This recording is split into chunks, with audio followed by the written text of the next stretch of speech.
Hey, how you guys doing? I'm Jainer. Welcome to my YouTube channel. So today we're going to talk about advice for strong relationships and the impact it has on children. So that's a great topic.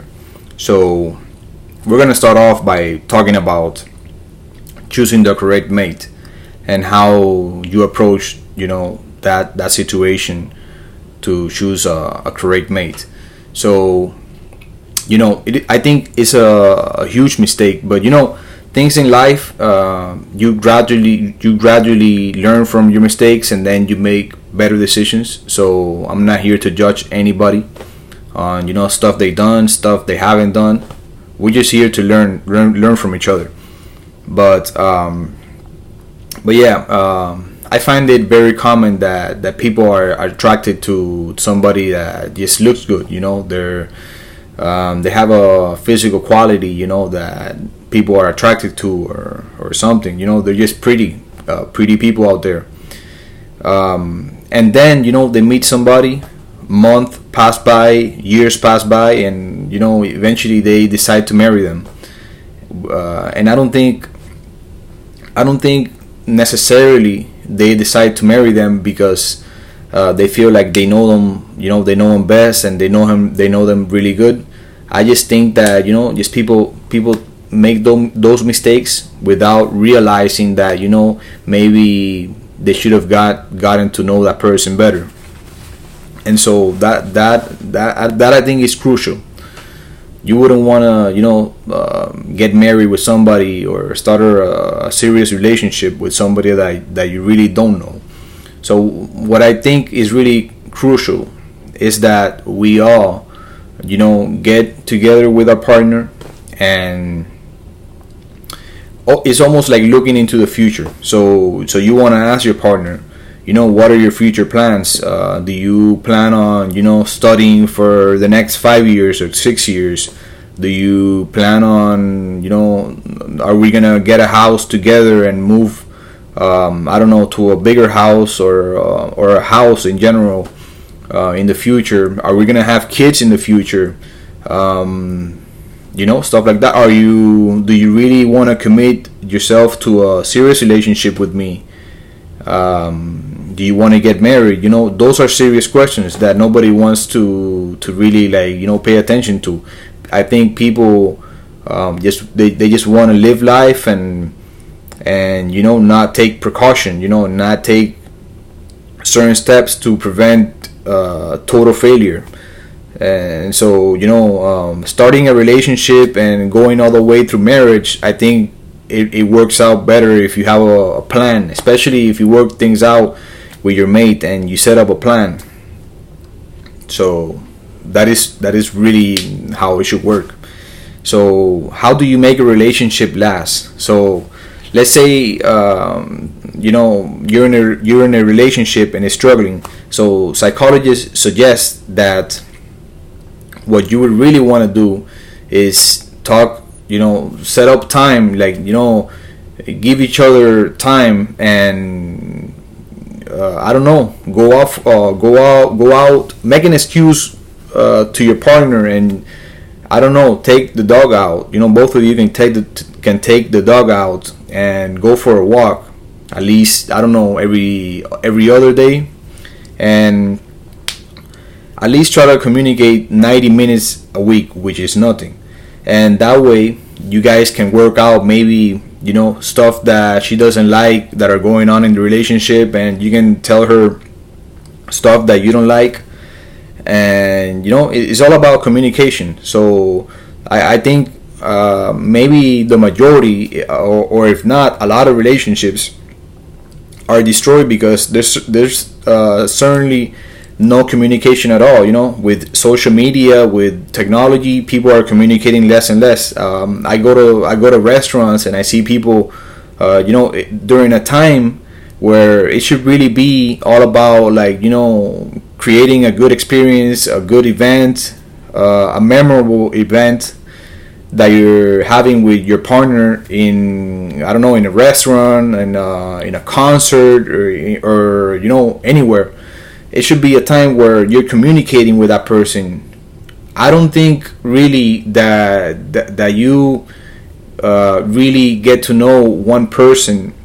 I don't think in a relationship you get to a certain point where you can really say, I know my partner from head to toe.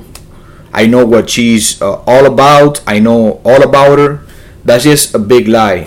In fact, we do not get to know our partner in a lifetime. We're always learning from them, and they are always critical of us, which is a good thing. And we should be critical of them to make them a better person, the same way they make us a good people as well.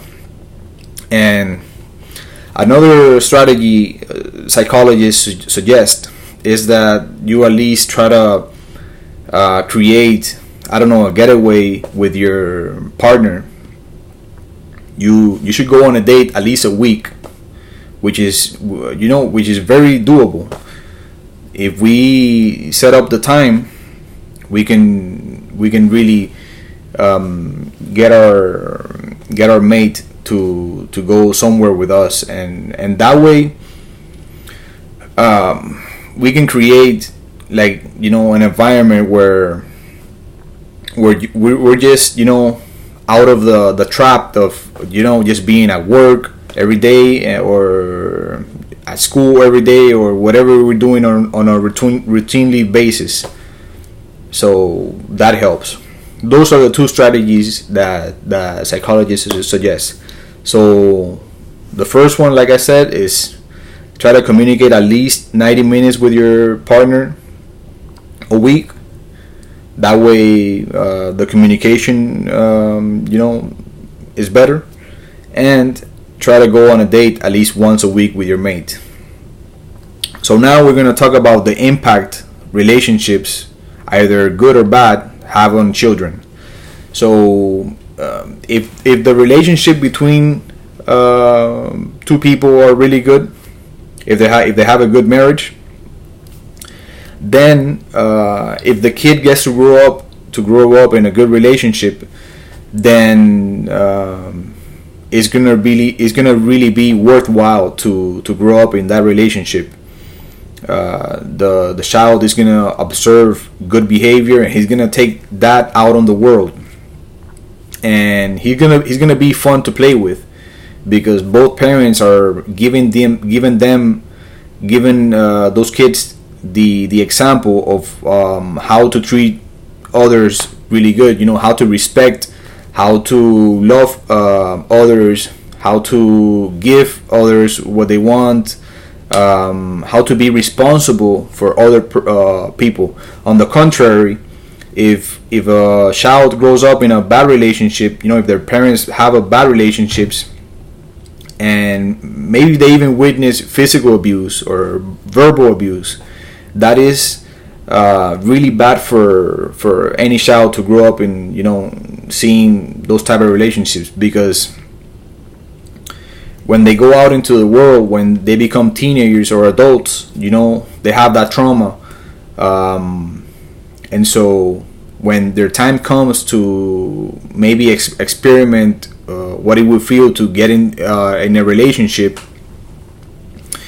they're gonna really have a really hard time, because they already experienced so much growing up that they won't know how to make the right decision. So it definitely has a huge impact in their lives. And so another interesting thing I found was that if a child's parents were to go through a divorce, and the child would start living with a stepdad or a stepmom, so studies just show that they're more likely to be abused by stepfathers than biological parents. So that is something to really think about. If people decide to go through a divorce and split up, even though they have a kid, they should really think about it and see at least keep in mind that there's possible consequences if they're willing to, I don't know, find another mate and have your child live with somebody that's not his biological parent. So studies just show that, but I don't mean at all that there are good stepfathers and good stepmothers out there. To say the least, I think the stepfathers out there and stepmothers that are physically abusive to kids are probably a minority, but that is something that could happen. And so thank you guys, that is all I had to share. Hope you guys enjoy the video.